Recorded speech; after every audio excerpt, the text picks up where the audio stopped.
Под обстрел попала. Ага. А в якому місці? Попасла. А як це було? Ехала на машине и получилось так, что нас русские обстреляли. Ти з ким була в машині? 3 мужчины и женщина. Це твої рідні були? Нет, мужчину ранило, 2 мужчин осколками. Одного очень сильно. И пришлось мне сесть за руль и повезти в Бахмут. Боже, а як ти ухвалила таке рішення? Ну, тобто ти ще маленька. Просто надо была помощь срочная, чтобы не потерять много крови. Там лежали мины в шахматном порядке.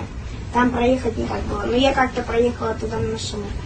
И потом дальше шел там труп, женщина лежала, и столб. Я это тоже проехала. И потом поворот направо, нас обстреляли. Мне ноги.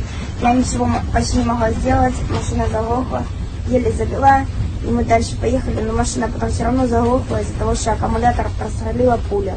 Але Нас ти военные своїми привезли. простреленими ногами так їхала? Да. Насколько могла, ну, ехала.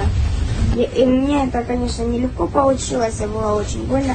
Ну, все-таки хоть как-то. Я ж не бросила бы дальше под обстрелы бы.